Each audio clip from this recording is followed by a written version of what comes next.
इस चैप्टर की स्टार्टिंग में योजो को दिखाया जाता है जो पहले अजहा नाम की औरत के साथ रह रहा था। आज वो अपने घर वापस जा रहा होता है। यहाँ अजहा उससे दोबारा मिलने के लिए कहती है और योजो भी मान जाता है। जाते समय वो उसे खर्च के लिए कुछ पैसे भी देती है। इसके बाद योजो वहाँ से चला जाता है और बताता है कि 1 महीने बाद वो और ये औरत साथ में समुद्र की गहराइयों में अपनी जान ले लेंगे। कुछ देर बाद योजो अपने घर पहुँचता है, लेकिन वहाँ जाकर उसे एहसास होता है कि पहले से ही कोई वहाँ रह रहा है। दरवाज़ा खटखटाने की आवाज़ आती है और योजो समझ जाता है कि वो ससाकी और उसके दोस्त हैं। असल में ससाकी उसी के घर में रहकर उसका इंतज़ार कर रहा था। अब उसे पता चल चुका था कि योजो वापस आ गया है। वो योजो से कहता है कि मुझे तुमसे कुछ बात करनी है, लेकिन योजो जानता था कि अगर वो ससाकी के सामने गया तो शायद वो मुझे मार डालेगा।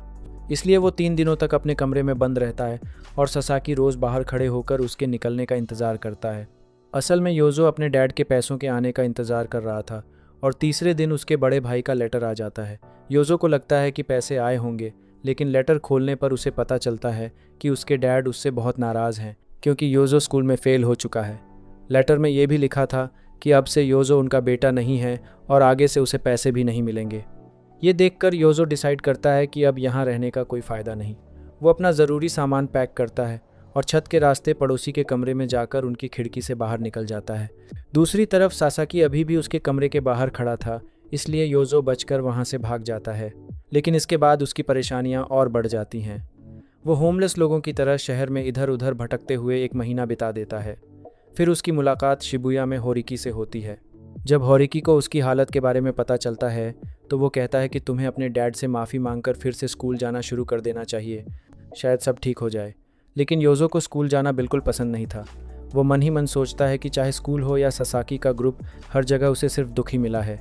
यहाँ होरिकी उसके नए लुक को देखकर सरप्राइज़ हो जाता है और कहता है कि अब तो तुम सबसे अलग थलग रहने लगे हो। मुझे लगता है अब तुम्हें लड़कियों में भी कोई इंटरेस्ट नहीं होगा। ये सुनकर योजो कहता है कि लोग कहते हैं लड़की तभी तक प्यार करती है जब तक तुम्हारे पास पैसे हों, लेकिन मुझे ऐसा नहीं लगता। असल में जब इंसान के पास पैसे नहीं होते तो वो डिप्रेस्ड रहने लगता है, खुद पर तरस खाने लगता है और अंत में खुद ही औरत को अपने से दूर कर देता है। होरिकी कहता है कि शायद तुम्हारे साथ भी यही हुआ है। ये सुनकर योजो को अजहा याद आने लगती है। उसे लगता है कि हर रात वही उसके दिमाग में रहती है। इसके बाद होरिकी उसका मूड ठीक करने के लिए उसे ड्रिंक्स पर ले जाता है। कुछ देर बाद दोनों काफ़ी खुश दिखाई देते हैं और फिर क्लब में जाते हैं। लेकिन वहाँ पहुँचकर योजो देखता है कि एजहा भी उसी क्लब में काम करती है। फिर होरिकी नशे की हालत में उसे किस करने की कोशिश करता है। पहले तो अजहा उसे रोकती है, लेकिन कस्टमर को खुश करना उसका काम था, इसलिए वो भी किस करने के लिए आगे बढ़ने लगती है। योजो ये सब देखकर सोचता है कि उसे फ़र्क नहीं पड़ना चाहिए, क्योंकि उसने उस औरत के साथ सिर्फ 1 रात ही बिताई थी। लेकिन जैसे ही दोनों एक दूसरे के करीब आते हैं, योजो को पहली बार एहसास होता है कि उसके दिल में अजहा के लिए सच में फीलिंग्स हैं। वो मन ही मन बार बार कह रहा था किस मत करना। तभी होरिकी अचानक रुक जाता है और उससे कहता है कि तुम बहुत सैड लग रही हो।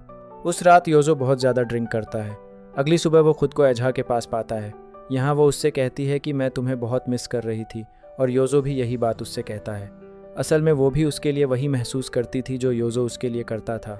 सामने टीवी पर समुद्र की वीडियो देखकर वो उससे पूछती है कि क्या हम दोनों कभी ऐसे समुद्र के पास जा सकते हैं।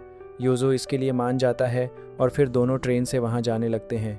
रास्ते में वो अपने हाथ पर बने बटरफ्लाई टैटू को देखकर कहती है कि मैंने इसे अपने डिप्रेशन को दूर करने के लिए बनवाया था। फिर वो हाथ ऊपर उठाकर कहती है देखो बटरफ्लाई उड़ रही है, लेकिन कुछ देर बाद हाथ नीचे करके बोलती है अब तो उड़ना भी बहुत थका देता है। कुछ देर बाद दोनों समुद्र के पास पहुंच जाते हैं। वो कहती है कि वो बहुत समय से यहाँ आना चाहती थी, लेकिन यहाँ आकर भी उसे कुछ अच्छा महसूस नहीं हो रहा। फिर वो धीरे से योजो से कहती है मैं मरना चाहती हूँ। ये सुनकर योजो शॉक हो जाता है, लेकिन फिर कहता है कि ये तो बहुत अच्छा आइडिया है।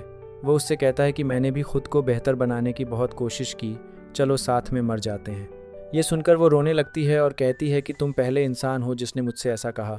योजो सोचता है कि मौत कैसी होती है, ये जाने बिना खुद की जान लेना शायद एक एक्सीलेंट आइडिया है, और दोनों को साथ मरने का अजीब सा सुकून महसूस हो रहा था। फिर दोनों अपने शूज़ उतार देते हैं।